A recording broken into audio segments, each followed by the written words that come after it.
जीव स्वयं नित्य निरंतर कर्मों के जाल को रच रहा है और अपने आप को बांध रहा है। आपको मुक्त होना है, बंधना नहीं है। जीव का जन्म कर्मों के अनुबंध से होता है, कर्मों के बंधन से होता है, और उसको अपना ऋण चुकाना होता है। कर्मानुबंध ये बहुत सूक्ष्म विषय है। जैसे आप जिस परिवार में जन्म लिए हैं तो उस परिवार के लोगों से आपका ऋण है, इसलिए उसी परिवार में आप आए हैं। और ऋणानुबंध उसको बिना चुकाए या बिना वसूल किए आप वहां से जाएंगे नहीं। आपको लेना है तो वसूल करना है और देना है तो चुकाना है। ये पूर्व के जन्मों से निश्चित किया गया है। जैसे किसी के यहां पुत्र हुआ, जन्म से ही पैसा खर्चा शुरू हुआ, जब बड़ा हुआ तो उद्दंडता के द्वारा मार पूरे परिवार को क्लेश पर क्लेश देता चला जा रहा है। ये तुम्हारे कर्म का फल है। या ऐसे शक्तिहीन बुद्धिहीन ऐसे पागल पूरे जीवन सेवा करो, तुमसे अपना हिसाब चुकाने के लिए वो आया है। अब परिवार के जो सदस्य जुड़े आके, मतलब पत्नी आते ही पूरी हृदय में आनंद, परिवार में आनंद, और जीवन भर वो आनंद ही सुख देने के लिए उसका जन्म हुआ। वो अपना ऋणानुबंध मुक्त, और आते ही भयंकर क्लेश खड़ा कर दिया, बीच में दीवार और झगड़ा वैसा, फिर अतरे दिन मारपीट शुरू, कलह अशांति, पूरा जीवन नरक हिसाब करने आए। यहां ऋण चुकाए बिना कोई जा नहीं सकता, ऋण चुकाना पड़ेगा। किसी का ऋण वसूल करना है तो किसी को ऋण चुकाना है, दोनों काम करने होते हैं। अनेक जन्मों में अनेक लोगों के साथ हमने जो बर्ताव किए हैं, अच्छे या बुरे, वो होंगे। अब किसी आदमी को हम जानते नहीं, अचानक मिला, अचानक टक्कर लगा और मार पीट गाली गुप्ता सब कर दिया, चुपचाप सह लो। क्यों? ये आपका हिसाब है, पूर्व का हिसाब। हमारा उससे कोई द्वेष नहीं, कोई संकल्प नहीं। अचानक घटना घटी और हमसे द्वेष करने लगा, हमें पीटने लगा, हमें गालियां दे, ये हिसाब है, चुपचाप सह जाओ। अपने घर का भाई ही भारी दुश्मन बन गया और क्लेश दे, हिसाब है। एक प्रभुदत्त ब्रह्मचारी जी की वाणी में पढ़ा था, एक महात्मा जी भ्रमण करते थे तो उस समय असरफियां चलती थी, मोहरे असरफियां, तो उनको भेंट में देते लोग। तो या तो ठाकुर सेवा में लगे तत्काल, या संत सेवा में तत्काल लगे, उसका संग्रह करके डोलना ये ठीक नहीं है बैरागी के लिए, सिद्धांत में ये ठीक नहीं है। तो जब 2, 4, 6, 8 ऐसे मोहरे हुई तो उन्होंने विचार किया कि और भ्रमण करके जब काफी मोहरे हो जाएंगी तो प्रयागराज में जब कुंभ पड़ता है, एक बार पूरे सब अखाड़े के संतों को, अलग अलग संप्रदाय सब संतों को बुलाएंगे और सबको पुआएंगे। अब साधु है तो यही विचार करेगा, और क्या विचार करेगा। तो उन्होंने ऐसे डंडा बनवाया, बेंत, जो ऊपर से चूड़ीदार और भीतर पोला, और मोहरे उसमें डालते गए। और भ्रमण, जहां जहां श्रद्धालु भगत सबके यहां जाना और इच्छा रखना कि एक मोहर तो दे ही दे दक्षिणा में। कामना कोई भी हो वो बांधती ही है, ध्यान रखना। इसीलिए प्रभु जो चाहे वो करे, अपनी चाह नहीं रखनी चाहिए, अपनी चाह प्रभु की चाह में मिला देनी चाहिए। धीरे धीरे वो छड़ी भर गई। भ्रमण करने वाले महात्मा चूड़ी लगाई, इंतजार करते रहे। जब प्रयाग का कुंभ पड़ा तो चले। तो रास्ते में एक गांव में पूछा जाता है, जैसे कहीं रुको कि कोई श्रद्धालु ऐसा है जो संत सेवी है। तो कुछ लोगों ने बताया, हाँ एक परिवार है, बहुत संत सेवी है और आपको मिलाते हैं उनसे। हाँ ये महाराज घर में रुका, खूब अच्छा हलवा पूड़ी पवाया, और जो घर के मालिक थे चरण दबाए। चरण दबाते दबाते उनकी दृष्टि पड़ी उस डंडे पे, इतना मोटा और ऊपर से कुछ चूड़ी सी भी नजर आ रही, इस डंडे में तो कोई रहस्य है ही है। अब महात्मा जी को खवा पिला के सुला दिया। महात्मा जी जब सो गए तो पत्नी से धीरे से कहा, वो डंडा लाओ बाबा जी का डंडा। वो चूड़ीदार जो ही खोला पलटाया तो सैकड़ों मोहरे। ऐसे संत रोज पधारे भगवान, तुम आनंद हो जाए फिर क्या। पत्नी से कहा, नाप के कंकड़ लाओ। वो तो महात्मा जी तो खाए खीर पूड़ी, आराम से सो रहे। रात में पूरी प्लानिंग करके उसमें कंकड़ भर के चूड़ी लगाकर सिराने रख दिया, सारी मोहरें हटा ली। महात्मा जी आराम से छड़ी उठाए तो वजन पक्का। वैसे बड़े लोग चतुर होते हैं, पर ये नहीं जानते कि कर्म कितना भयानक होता है। और उनकी कोई संतान नहीं थी, पर धन में इतना प्रेम उनको था।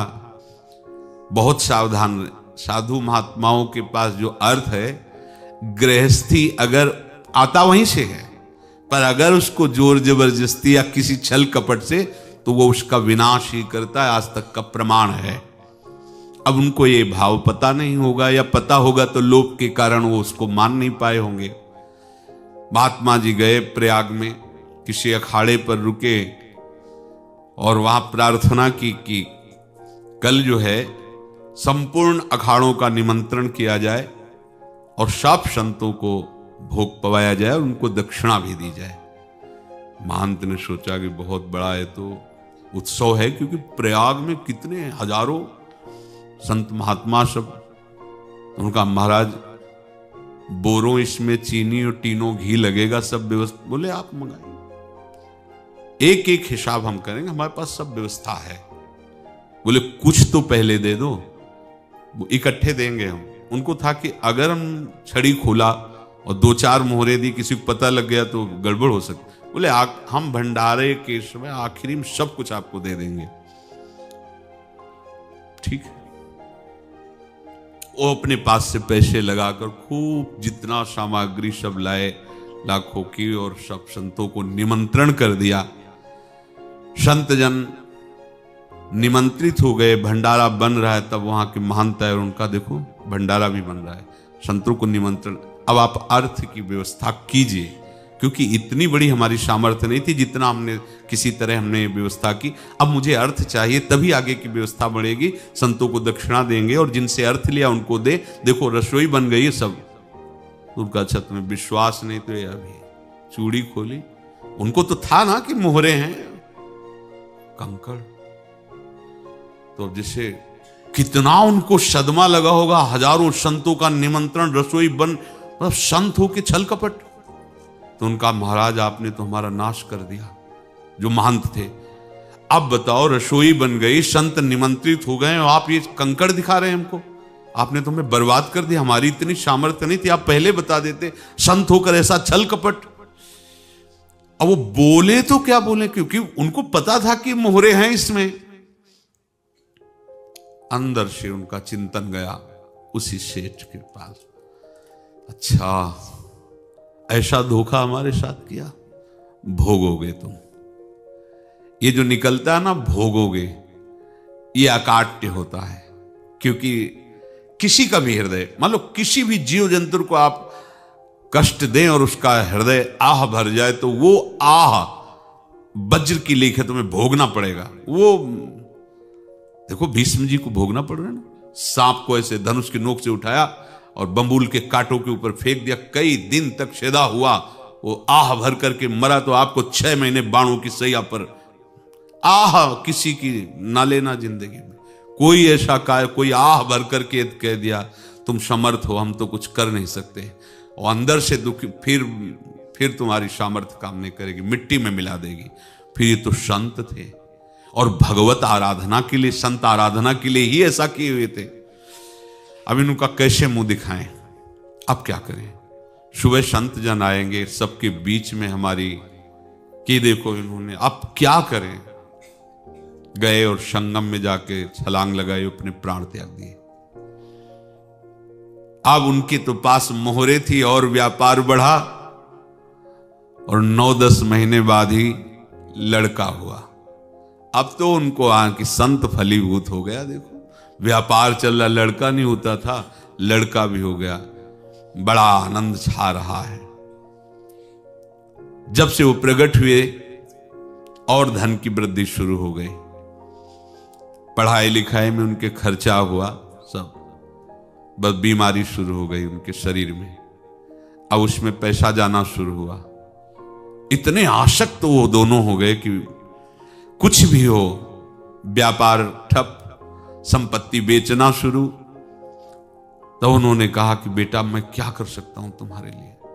बोले हमारी अंतिम इच्छा है प्रयाग चलो, और जितने प्रयाग में संत महात्मा सबको एक बार भंडारा करवाओ, हमारी इच्छा अंतिम है, क्योंकि अंतिम यही इच्छा थी।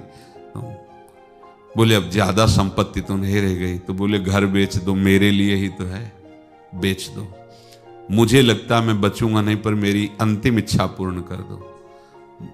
घर बेच दिया, जेवर बेच दी, वहां गए, जब संत सेवा की तो बोले मुझे संगम तक ले चलो। संगम तक ले गए और बोले समझे तुम चुराए थे और हमने उसको छीना है, कुछ नहीं रह गया तेरे पास कुछ, अब केवल ममता और आसक्ति में जलकर मर और नरक प्राप्त कर। मैं वही महात्मा हूं जिसकी तूने मोहरे ली थी, शरीर छोड़ दिया। महात्मा को जन्म लेना पड़ा और इनको दुर्गति भोगनी पड़ी। ऋणानुबंध होश में, ऐसा नहीं कि आप जो कर रहे हैं कोई देख नहीं रहा, कोई हिसाब किताब नहीं, जो कर रहे हैं अवश्य में भोक्तव्यम, बहुत सावधान। अनेक जन्मों में अनेक लोगों से जो कुछ लिया दिया है, इस लेने देने को मिटा देने के बाद ही तुम मुक्त हो गए। इसीलिए एक उपाय है, लेना न देना, मगन रहना। क्या? मालिक को समर्पित हो जाओ, मालिक को अपना माना हुआ समर्पित कर दो, खत्म। अहम त्वाम स्वरूपापेभ्यो मोक्षयिष्यामि, सब खत्म, आगे पीछे लेना देना सब खत्म। एकादश स्कंद में भगवान श्री कृष्णचंद्र जी ने कहा जो मेरे चरणों का आश्रय लेकर भक्त मेरा भक्ति करता है, उसके पितृ ऋण, मातृ ऋण, देव ऋण, ऋषि ऋण, सब ऋणों से मैं मुक्त कर देता हूं। बस यही एक उपाय है जो इसके बंद करने का उपाय भक्तों के लिए है, वो यही है, भगवान की शरण में होकर अपना माना हुआ पूरा भगवान के अर्पित कर दो। अर्पित करने का तात्पर्य उसमें अहम हटा दो। तदीयम वस्तु गोविंदम तुभ्यमेव समर्पये। जिनसे तुमने सेवा करवाई है उनकी सेवा करनी पड़ेगी, जिनसे तुमने जो कुछ लिया है उनको देना पड़ेगा। ये लेने देने का व्यापार जब तक समाप्त नहीं होगा तब तक तुम्हारा जन्म मरण चलता रहेगा। अब आपको यहां समझना है, यदि आपसे किसी ने पैसे लिए और बेईमानी करके नहीं दे रहा है तो आप उसको गाली मत दीजिए, आपने बेईमानी की थी इसलिए आपकी बेईमानी हुई है, ले गया, कोई बात नहीं है, बंधन से मुक्त हुए, जो बोझा था चला गया। उसको ऐसा ना देखे कि ये बेईमान हमारे रुपए मार लिए, अब जो कुछ होगा देखेंगे। अगर आप आगे नया कुछ करते हैं तो फिर आगे का हिसाब आपको भोगना पड़ेगा, ध्यान रखना। ऐसा नहीं है कि आपको भोगना नहीं पड़ेगा। एक ही उपाय है कि अब जो शरीर धारण किए इसी में जो भोग ले, आगे ना होना चाहिए। तो क्या करे? सर्वतो भावेन भगवान की शरण ले ले। ये तो सर्वाणि कर्माणि मयि सन्न्यस्य मत्पराहा अनन्ये नैव योगेन माम ध्यान उपासते तेषामहं समुद्धरता मृत्यु संसार से। ये बड़ा कठिन है पार होना, कोई छोटी मोटी बात है। एक महात्मा बाल्यावस्था से भजन करते थे, शालिग्राम भगवान पास रखते थे और उन्हीं की आराधना करके बस पाठ, नाम, जप और भ्रमण करते थे। यौवन अवस्था थी, गंगा जी के किनारे अपने ठाकुर को विराजमान करके स्नान करने के लिए कपड़ा ही उतार रहे थे कि 90 लोग आ गए, भाला तलवार सब ले, मारो मारो इसको मारो, घेर लिया। तो उन्होंने हाथ जोड़कर कहा हमने क्या अपराध किया, कोई सुन ही नहीं रहा। तो उन्होंने कहा मार तो डालोगे ही आप 90 लोग, हम कोई अस्त्र शस्त्र तो लिए नहीं, एक बार हमें गंगा में डुबकी लगा देने दो और अपने ठाकुर को स्नान करा देने दो, फिर इसके बाद आप मार देना। भगवत इच्छा से वो लोग रुक गए, स्नान किया और अंदर से प्रार्थना की, प्रभु ये क्या लीला है आपकी, आपके सिवा मेरा कोई है नहीं और ये मुझे मारना चाहते हैं। तो भगवान ने जानते हो क्या कहा उनके अंतर में, तुम मेरे में ध्यानस्थ हो करके शरीर को छोड़ो, ये लोग मारेंगे। ये मेरे भजन का फल है कि तुम्हें 90 जन्म नहीं लेना पड़ेगा। एक ही जन्म में 90 मिलके, तुमने 90 हिंसा की थी पूर्व में, तो तुम्हें 90 बार जन्म लेना होता और एक एक करके मारते। ये मेरे भजन का प्रताप है कि एक बार में ही 90 का हिसाब हो जाएगा। तुम आंख मूंदो, मेरे ध्यान में मगन रहो, मेरे प्रताप से तुम्हें कोई चोट नहीं होगी और स्वाभाविक मूर्छावस्था में प्राण तुम्हारे छूट जाए। ऐसा ही हुआ, ऐसा हुआ। तो ये बात समझ लो कि ये जो कर्मानुबंध है, ऋणानुबंध है। आप देखो, अगर शाप महात्माओं ने दिया कि तुम्हारे वंश का इससे विनाश होगा, तो भगवान भी परम धाम जा रहे तो उसी कील से, बाण की नोक में जो मछली लील गई थी छोटा कण, उसी से की नोक बनाई और उसी नोक को प्रहार किया।